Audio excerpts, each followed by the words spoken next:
आज बात करेंगे साल 2025 के उस खगोलीय और धार्मिक सहयोग की जिसका इंतजार ज्योतिष प्रेमी और श्रद्धालु बेसब्री से कर रहे हैं। जी हाँ, 7 और 8 सितंबर की रात को भाद्रपद पूर्णिमा पर पूर्ण चंद्र ग्रहण लगेगा। यह साल का दूसरा और अंतिम चंद्र ग्रहण होगा। चंद्र ग्रहण तब होता है जब पृथ्वी सूर्य और चंद्रमा के बीच आ जाती है और उसकी छाया सीधे चंद्रमा पर पड़ती है। यह खगोलीय घटना केवल पूर्णिमा के दिन ही संभव है। इस दौरान चंद्रमा का रंग बदलकर हल्का लालिमा लिए हुए गुलाबी या गहरा लाल हो जाता है, जिसे हम ब्लड मून के नाम से भी जानते हैं।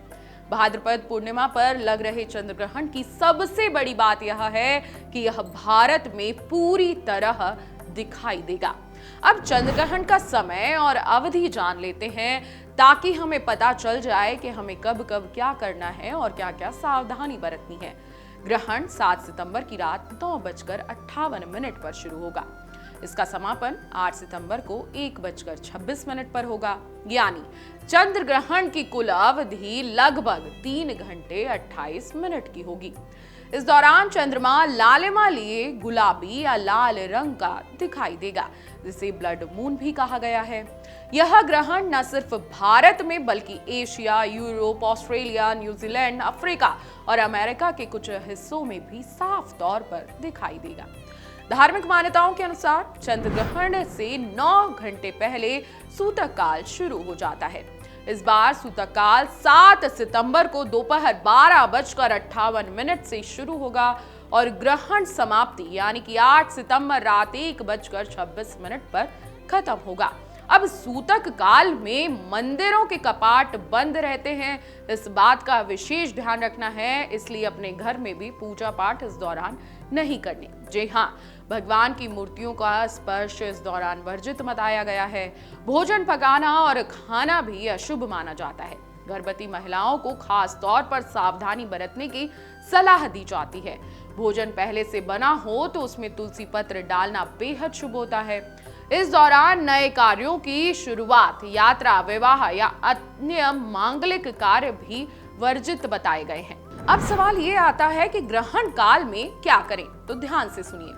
ग्रहण काल में इस समय मंत्र जाप, ध्यान और भगवान का स्मरण करना अत्यंत शुभ होता है। शिव मंत्र, विष्णु मंत्र, हनुमान चालीसा का पाठ करना विशेष फलदायी होता है।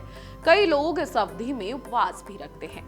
अब ग्रहण के बाद क्या करना है ये भी जान लीजिए। ग्रहण समाप्त होते ही गंगा जल मिले जल से स्नान करें।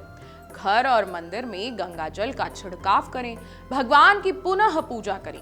दान करना विशेष माना गया है, इसलिए क्षमता अनुसार जरूर दान करें। दान में काले तिल, गेहूं, चावल, सफेद वस्त्र और फल भी आप दान कर सकते हैं। ये सर्वश्रेष्ठ माना जाता है। भाद्रपद पूर्णिमा और पितृपक्ष का सहयोग चंद्र ग्रहण में भी है। जी हाँ, चंद्र ग्रहण भाद्रपद पूर्णिमा को लग रहा है। इसी दिन से पितृपक्ष की शुरुआत भी होती है। पितृपक्ष में लोग अपने पूर्वजों की आत्मा की शांति के लिए तर्पण और पिंडदान करते हैं। ग्रहण और पितृपक्ष का यह संयोग और भी शुभ माना गया है। ज्योतिष के अनुसार इस समय पितृदोष और काल सर्प योग से मुक्ति पाने के लिए मंत्र जाप और दान करना अत्यंत लाभकारी होता है।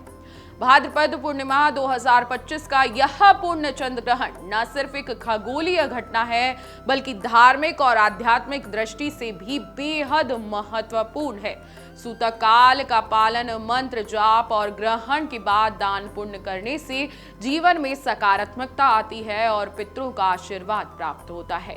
इसलिए ग्रहण के नियमों का पालन करना बेहद जरूरी है। ग्रहण लगने वाला है, इस वीडियो को आप ज्यादा से ज्यादा शेयर कर दीजिए ताकि सभी लोग सूतक काल का समय जान सकें और ग्रहण में क्या करना है, क्या नहीं करना, ये भी समझ सकें। अगर आपको हमारा ये वीडियो पसंद आया हो तो हमारे चैनल जीवांजलि को सब्सक्राइब करें।